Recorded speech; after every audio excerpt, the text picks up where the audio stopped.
Good afternoon. Today we'll be creating three things using Excel. We will create a pivot table, we will create a chart, and we will create linear regression.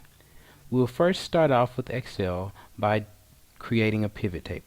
To create a pivot table, you can get your information from Excel or external source. As you see, today we got our information from an external source. To begin making a pivot table, you will select any cell within that group that you have summarized. So as you see, I have selected. Then you will go to Insert, and then you will go to Pivot Table. That will create your pivot table, as you can see. To create a pivot table, you probably need to do it in a new worksheet. And the reason that you should do it in a new worksheet is just in case you begin to insert and delete a column or row or apply filters to or from your information. So you will go to new worksheet as it says, and you will click OK.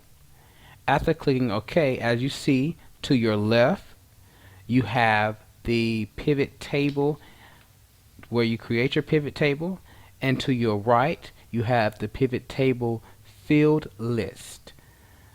As you see, they have 4 boxes at the bottom, and these boxes are the determining factors to making your pivot table. You have a report filter, you have a column label, you have a row label, and you have a value label. So today we are going to do the average selling price per building square footage. So first, by state. So first we're going to select the selling price. Next we will select state, and then we will select the building size. As you see, these values came up. The state came up under the row label. The values that I have, they are the summary of the selling price, and the sum of the selling price and the sum of the building size. Excuse me. As you see, both of these are numerical values, so they are under values. So what we're going to do is take the sum of the building price and insert it into the row label. As you see, it changed your pivot table, which now made the building size into rows. Next, we will go here to the summary, the sum of the selling price, and we will go to value field settings, and we will change this to average. The reason that we're changing this to average is because we wanted the average of the sum of the selling price. As I stated before, this is showing the average selling price per building square footage by state. Discuss results. So we're going to press OK, and that will give you the average selling price in the row, and now your pivot table is created as you see here. Now we will move on to making charts. As you see, we have the same data that we had from the previous one. We have now opened up a new worksheet, and we have pasted in our sales price and our states. Now that we have done that, we will go to Insert, and we will go to over here to the Chart section. We will press Column. We will go, actually what first we're going to do is go into a blank cell, so when we do create this chart, it will not have any data. So we will go to the 2D column and press the 2D column. Next, we will select our sales price.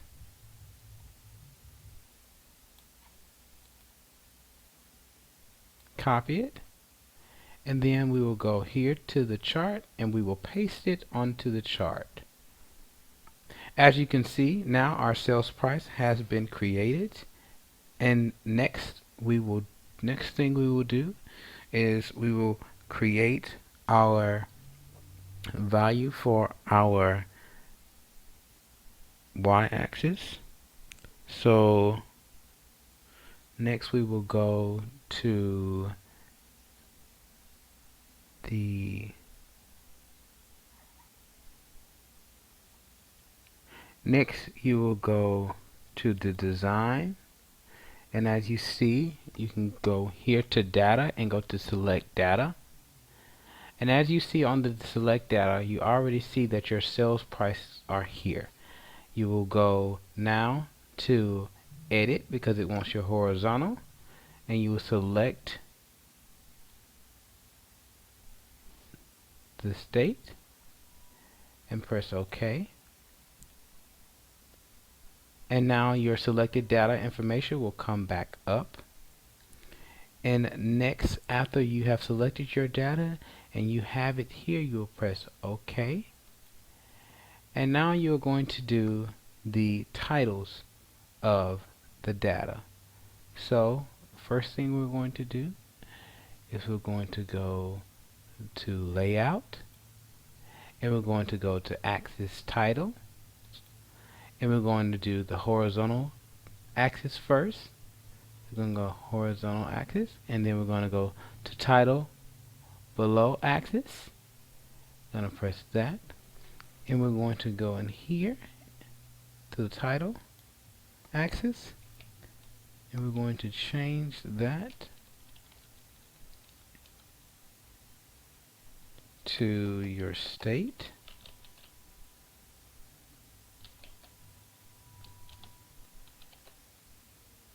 And then you'll go back over here to the layout and go to the axis title, and you will go to vertical axis, and you will decide to do the rotate title,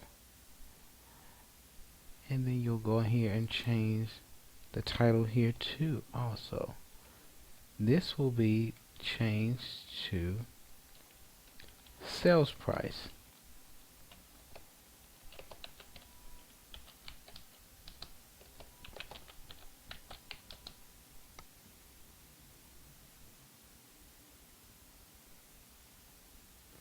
And we're going to go back,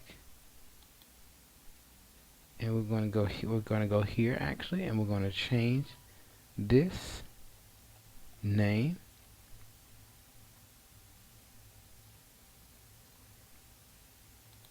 excuse me. I'm going to change this name from sales price to sales price BSF and states. That will be the new title of the chart. Now we have created a chart. As you see, it shows your sales price going with your vertical axis, and it shows your states on your horizontal axis. As you see, we changed the title, we use state price, and we use sales price, and we use the states. As you see, here's the chart. That is the section of charts. Now the last thing we will be doing is linear regression. As you see, we will still have the same data that we have been using from the previous two examples. I have already opened up a new worksheet, and I have placed in the worksheet the selling price and the building size. So we've placed both of these in here, and now we are going to go to insert. We're going to go to the chart section. We're going to go first, as you see, we have highlighted the sales price. We're going to go to insert, like I said. Then we're going to go to scatter. We're going to select the scatter chart. And as you see, now you have your selling price on the scatter plot.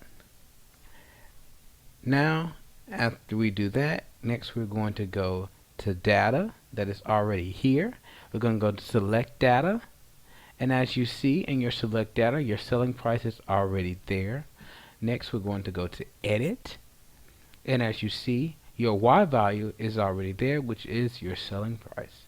Next, you're going to go to the X value, and you're going to select the building size.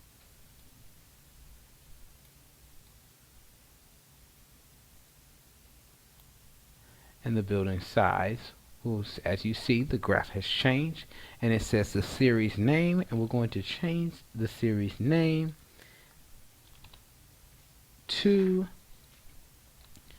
sales price to building size. We're going to press OK, and as you see, now your table has changed. So you press OK here. Next, you're going to go down here and you're going to right click this.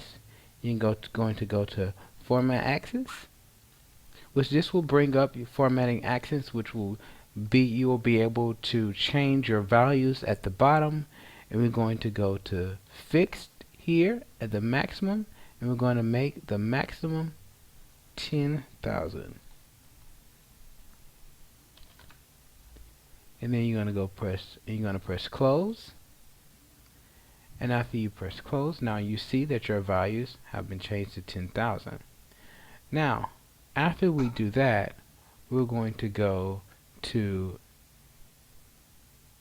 Layout, and when you go to Layout, then you're going to go to Trend Line. And here, as you see on Trend Line, you have the linear trend line, which that's what we're looking for. So we're going to go to Linear Trend Line, and as you see, the trend line is now displayed on your graph. After displaying the trend line, next we're going to go back to the trend line, and we're going to go to More Trend Line Options. As you see, since we're doing linear regression, it is linear. In the trend line options, we're going to go to Display the Equation on Chart and display R² value on chart. We're going to press Close, and as you see, both are now on the chart. And now next, what we're going to do is we are going to name the axis. So we will go to Axis Title as we did in the previous, and we're going to go to Primary Horizontal Axis, and we're going to select Title Below. And this axis, the horizontal axis, will, sorry about that. Now we're going to go here to the Axis Title, and the horizontal axis title will be the building size.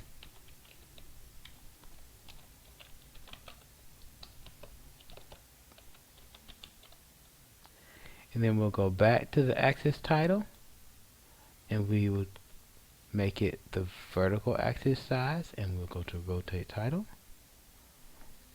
and go here, and the vertical axis will be called Sales Price.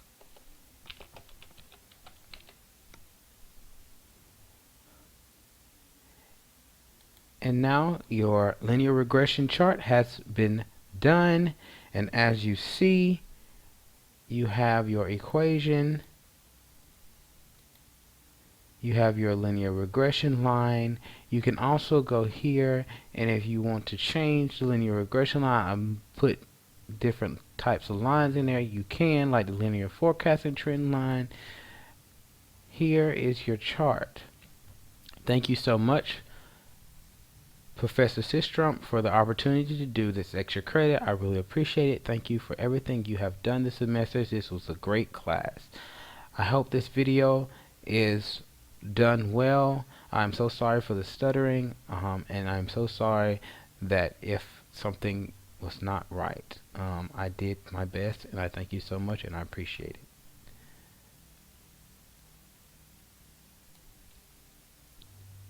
This is Michael Wooten, and again, I would like to thank you for this opportunity.